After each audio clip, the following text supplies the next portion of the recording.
Hey, welcome back to my spiritual therapy. It's Miss Mocha, your spiritual therapist. I'm coming to bring you the next fruit of the spirit. I'm studying the fruit of the spirits, and so I'm just digging a little deeper into what each fruit really means and how we can embody it and why we even got to.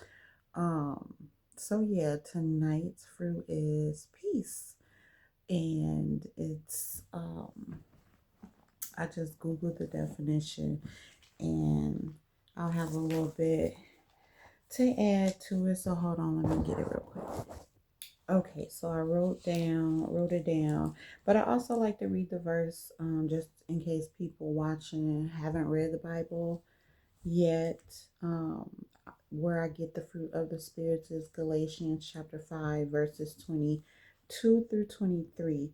And I like to read it. It says, "But the fruit of the Spirit is love, joy, peace, long suffering, gentleness, goodness, faith, meekness, meekness, temperance. Against such there is no law."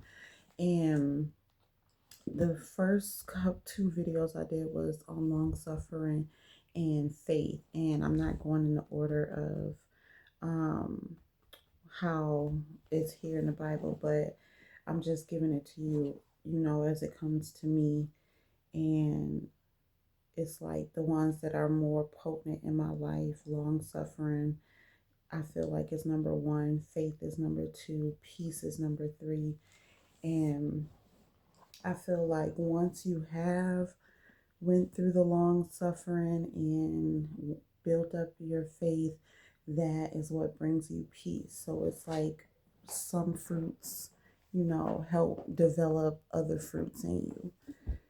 So peace represents a divine internal tranquility produced by the Holy Spirit rather than the absence of conflict. So it's like given by God instead of you like avoiding people to have peace, or not having any troubles or worries in the world to have peace. No, this is something that's given by God. You can only get it from God. It signifies a deep wholeness that transcends understanding, offering security and inner peace or inner quiet despite surrounding turmoil or stress. And so, the key aspects of the fruit of peace, the first one comes from Romans 5:1, and it says, "Well, they said that it's peace with God." This is because I got this from Google. So it's rooted in justification by faith, and this fruit, peace provides a secure, loving relationship with God. So the first way you have peace is that you have peace with God. So you go to Him, you build your relationship with Him, and then He'll provide you with peace. And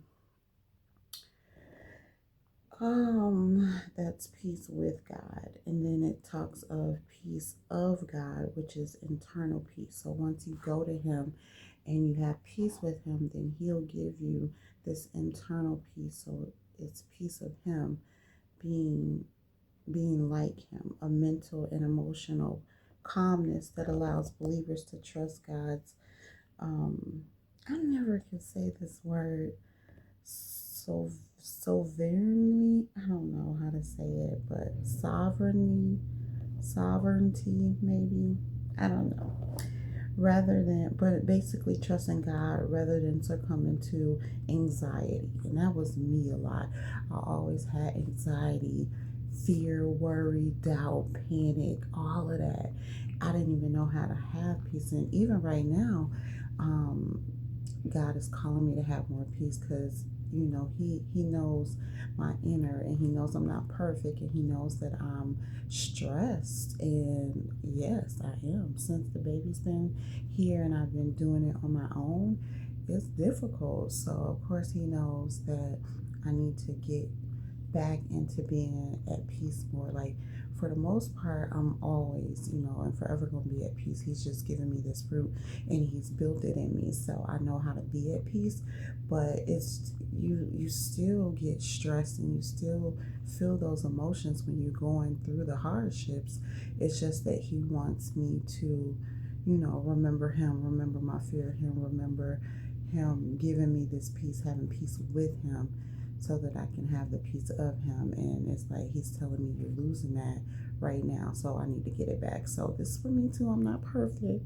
Just because I read the Bible, I'm studying it and teaching it, preaching it, all that doesn't mean that I'm perfect at all.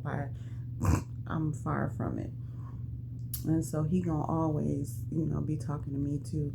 How he talks and tells me things, he also talks and tells me things about myself too, because I definitely asked. I just asked him the other day to show me the error of my ways where I'm lacking. And today I got bright lights. So like I saw a couple lights repeating where people would pass me and they would flash their hazards just out of nowhere. And then yellow lights got stopped at a lot of yellow lights. And then I saw a person putting on their bright lights. So it's just, and it was like all in the same drive. So it was like, okay, you're trying to get my attention. What does lights mean? And so, of course, I looked it up and it's talking about, basically it means in a spiritual kind of what it means in the physical, where like yellow light means yield, get ready to stop, prepare, prepare to stop, slow down. Hazard lights, means warning, something's going on with the car, you need to pull over, or something like that. So it's like you checking on something, you're investigating what could be a potential problem.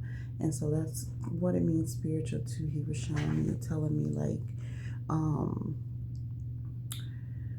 it's like he's saying that I'm getting to a point where I need to check myself, make sure I'm prepared for the next level, slow down, stop thinking on certain things, stop fearing, stop worrying, because I'm slipping into that. So he's making the lights known so that I could take a second to calm down, figure out, what I got going on, trust him, putting him first, knowing that he got me on this path. He's here with me. He's signaling me to tell me that he's here, he's got it. He sees that I'm under a lot of stress and pressure and he's gonna work it out.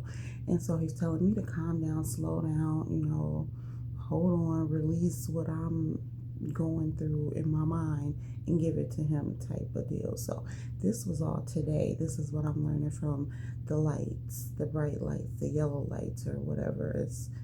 It's him trying to get my attention, it's signaling me to let me know that I'm doing too much and I need to take my hands off it and give it back over to him. Because it really been stressful. And I didn't think I was losing my peace, but I guess that is what God is saying, that I'm losing my peace, or I'm idolizing my problems and how I feel more than him. So I got the message, and repenting all that and just trying to change it up so I can be back in alignment with him. So I was like, oh no, let me go ahead and study the fruit of peace tonight and try to get myself back at peace, because I have been a little on edge. It's hard. Oh my God, a newborn by yourself though, and you already got two kids and a cat. It's a lot. It's hard. I ain't even gonna front. It is a lot, and I did not ask to be in a situation. I was tricked. I was It's almost like I was trapped in this position and then just left on my own. So He with me. I ain't on my own completely, even though I may be on my own in the physical. I'm not on my own in the spiritual. Speaking of cat, a while ago, this cat distracted me. Um, I don't even know where I was at, what I was saying, but peace, internal peace, peace of God. It's like mine has been disrupted, but I'm getting back to it. And so just putting it out here so you guys can know how it is. You lose peace in the everyday life, in your everyday struggles and hardships. And if you're like me and you're faced with hardships back on back on back and it never lets up, you're gonna lose the peace. But God is saying, I'm not losing him, so I should always have a peace because I always got him. So I'm gonna switch it up. And then it's peace with others. So peace with God, peace within yourself, peace of God, and then peace with others, relational peace. So this is the active pursuit of reconciliation and unity, not merely the avoidance of conflict. Um, what did I put? Not merely the avoidance of conflict, live in harmony. So it's like, oh, it's one more. So it's like you're actively pursuing to patch up things with people and reconcile, have unity and harmony instead of avoiding conflict to live in harmony. And that was me a lot. It probably still is me a little bit. I hate conflict. I hate addressing things. I hate dealing with things. I hate talking about things. As much as I'm a talker, and a teacher and all that, I hate conflict, and I hate having to talk it out. I hate having to, but I'm always that peacemaker willing to mend things. But I guess I hate having to be the one to do it. I even hate if they do it first and I have to be involved. I hate doing this mediation. Oh, it's not one of my strongest qualities, I'll say, because I just don't like conflict. I try to avoid, I go out of my way to avoid conflict, avoid people, avoid, just head on collisions with people, and it still happens all the time. I can't avoid it at all. And I know now that that's God trying to work in me to solve my conflicts, but do it in a peaceful way. And that's hard because as soon as you have a conflict, you want to nut up, you want to turn up, you want to, cuss people out and get angry, get mad. Me too. I was doing that too until he told me I couldn't no more, that I had to be like this, be calm and serene and understanding, and which I am now. And so I still don't like conflict, even though I'm understanding, I'm calm. I'm still wrestling with, do I be like God and be calm and serene, or do I turn up off my feelings so my flesh be getting me a little bit? So instead of going on with trying to reconcile with people or solve the conflict, I pull away, walk away, so I don't have to deal with it. And speaking of that, that's like, I could see what's happened in um, my physical personal life. It's especially with these kids' fathers. It's like, okay, they did some off the wall grimy stuff to me, and instead of, trying to reconcile and have harmony and peace, I just walk away detached, don't even deal with it because I can't, because I know that if I try to like talk it out, I'm gonna end up exploding. I go out my way to not explode, because once I explode, I'm exploding. There's no, you know, it's hard to stop, because I'm gonna get so angry with all that I've been through with these guys, or with certain people, or certain things, certain issues. So it's like I'd rather not deal with it than try to talk it out and communicate and all that. And so that's what God is kind of like pointing out to me that I need to work on, because it's like I'm losing my peace right now. He needs me to get it back. So if you're struggling with your peace or struggling with any of these fruits, this is why we're talking about it, so we'll know what we have to do to stay in alignment with God, to stay with these fruits of the Spirit. But yeah, right now my peace is getting tried so hard. Well, all of it really, the long suffering, the patience, it's getting tried. My faith is getting tried. My peace is getting tried. And it's like God is saying, you letting the devil win. You need to chill. You need to come back to me. And so I'm not even gonna say I'm trying. I am.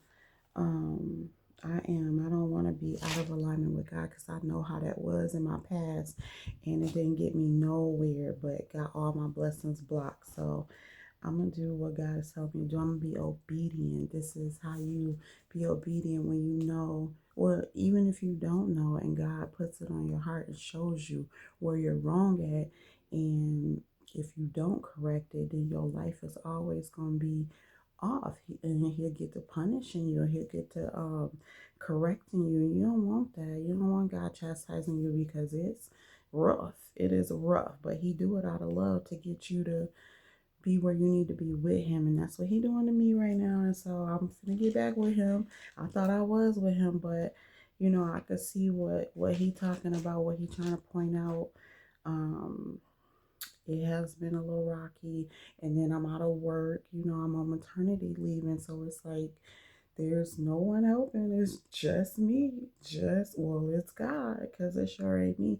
But that gets hard too. But he's telling me to still keep my faith, still keep my patience. You still got to long suffer through stuff, but you need to still keep your peace too and keep your fruits. And so it's good that I'm talking about this right now, these fruits of the Spirit, because I've been trying to live by them, but I could see how the enemy trying to get me off. I can see how the flesh is trying to take over.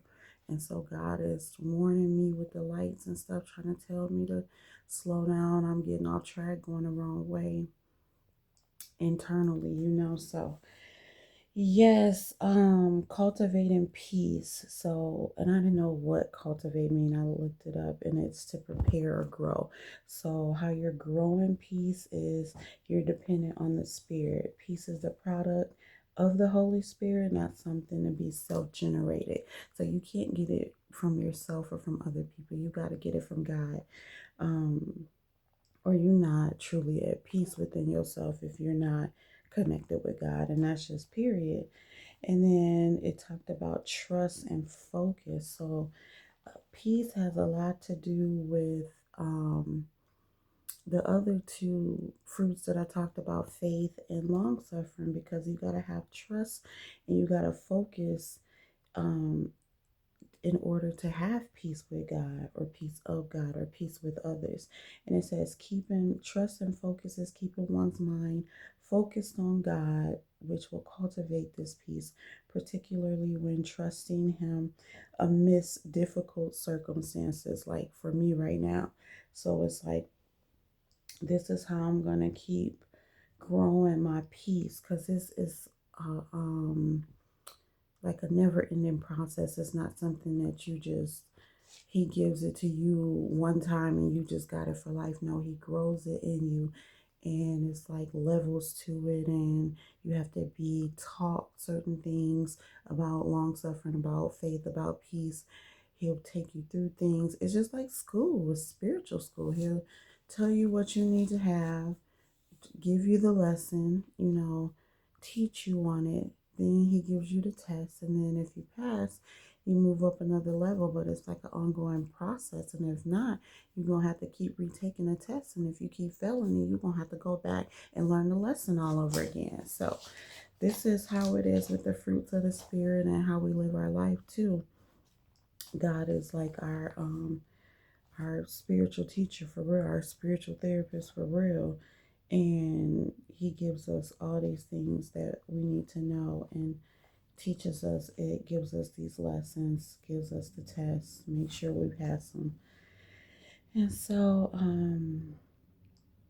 I wrote, having faith brings peace. One fruit brings another fruit. So yeah, that's what I was saying. One fruit can help you grow the other fruit. And also, to grow or to cultivate the peace, you got to have active stewardship, which involves intentional daily cultivation through prayer, avoiding worrying, and practicing reconciliation. So for me, this would be, I need to tap into this so that I won't lose my peace. And of course, I'm always in prayer. What I need to do is avoid worrying, which I thought I was, but I guess I can be better at it, because I did, like I said, used to suffer from like panic and worry and doubt. I even had panic attacks. Like, it was so bad. My mental health was like so gone that God had to put me back together. And so he's letting me know now, check your mental health basically. And so I need to avoid worrying, and I can practice reconciling with people. I guess that's what he trying to say here. But it's like, that's hard, because especially these kids' fathers, like, y'all don't know what type of mental state they in. So it's like I'm already trying to keep myself mentally healthy. Then I gotta go deal with some other people who's not. That's hard. But peace is not based on external circumstances, but is a gift from Christ, enabling behaviors to live in serenity even when facing challenges. So this is what he's telling me too, that even though I'm going through these challenges, on my own, bills due, out of work, I need to still have that peace. God gives it to me, so I need to be going to God, going to Christ for this gift. And so you build peace by building good relationships with God, people, and yourself.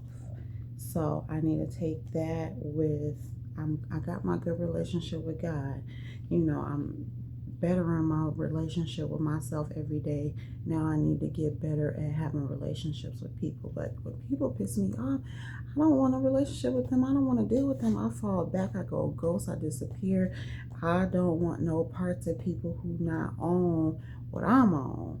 And so I get where God could be saying that I could do better in that area with people, because we're supposed to love our neighbors, which are our brothers and sisters, which are everybody, not just your blood family, but also the rest of God's children. You're supposed to love and care for them. That's a part of having peace.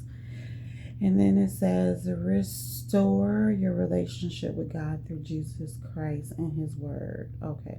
Restore your relationship with yourself through self love, self care, inner calmness despite your circumstances, and positive thoughts. And then you're restoring your relationships with others through conflict resolution, communication, forgiveness and acceptance, patience, using the other fruits to keep building this fruit. And this is how I can restore what areas I'm lacking in, not the areas that I don't feel like I'm lacking in my peace with God, in my relationship with Him, but with myself and with others, I could use some more growing, some more building, some more restoring. So these would be the good tips to, communicate better with these fools, have forgiveness and accept who they are and what they did and move on from it, having more self-love and self-care for myself. Despite having a baby, I still got to push through and take time for me. So I'm working on it. I am definitely working on it. And then I just ended with Bible verses that talk about peace, which I'm going to locate and read. And then I'll be done. I'll be done yapping. But hold on a second. Let me get the first verse is Philippians 4 verses 7. So 1 second. Okay, so Philippians. So this comes from, it actually starts in 6. Hold on a second. Okay, I think she's gonna go back to sleep. Be careful for nothing, but in everything by prayer and supplication with thanksgiving, let your requests be made known unto God. So that's Philippians chapter 4, verse 6, when it's telling you not to be anxious and worrisome, just pray. Tell God what you want. And then, but number 7 says, and the peace of God which passeth all understanding shall keep your hearts and minds through Jesus Christ. So once you do that, you will have the peace of God, and it's not something we can understand. So it's like the peace that I've been having, it's like people probably don't even understand it, because it's, if they don't have it from God, they won't know it.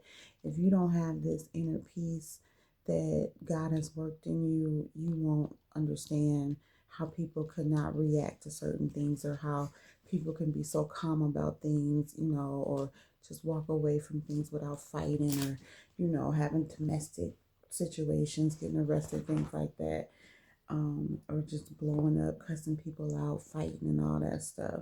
They won't understand if they don't have the peace, because it is something that you can't even understand. Like for me, I'm not nutting up or angry or nothing. I'm messed up about the things that happen with the relationships that I've had with not just my children's fathers, but also family members and former friends and stuff.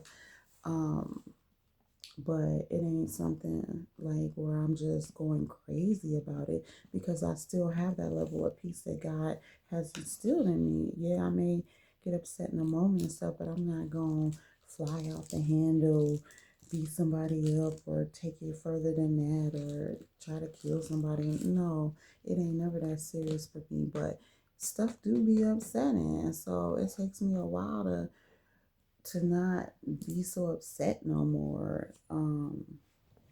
It do affect my peace sometimes if I let it. And so it takes me a while just to get out my feelings and keep my peace. So that's kind of where I'm at with it. I can be honest and let people know I'm not shameful about anything. I'm gonna come back with my story on. I hate bringing my personal life to my spiritual channel, my spiritual therapy, but it will be used as a guide to people who may be in similar situations, and how do you keep your fruits of the spirit when dealing with co-parenting or not co-parenting, single momhood, abuse, all this narcissist behavior, all this. So this is why I'll share some of my personal stuff, my personal relationships, and kind of try to show you reconciliation with these people, or communication, or trying to resolve the conflict. So it'll be like me teaching it because I'm doing it myself. I do practice what I preach. The next Bible verse is John 14:27. And it says, "Peace I leave with you, my peace I give unto you, not as the world giveth, give I unto you. Let not your heart be troubled, neither let it be afraid." Isaiah 26:3 says, "Thou wilt keep him in perfect peace, whose mind is stayed on thee, because he trusteth in thee." John 16:33 says, hold on, where'd it go? "These things I have spoken unto you, that in me ye might have peace. In the world ye shall have tribulation, but be of good cheer, I have overcome the world." And Colossians 3:15 says, "And let the peace of God rule in your hearts, to the which also ye are called in one body, and be ye thankful." Romans 15:13 says, "Now the God of hope fill you with all joy and peace in believing, that ye may abound in hope through the power of the Holy Ghost." And then the last verse I had is Numbers 6, verses 24 through 26. It says, "The Lord bless thee and keep thee. The Lord make his face shine upon thee and be gracious unto thee. The Lord lift up his countenance upon thee and give thee peace." So yes, this is my video for tonight's fruit, which is the fruit of peace. And yes, thanks for listening.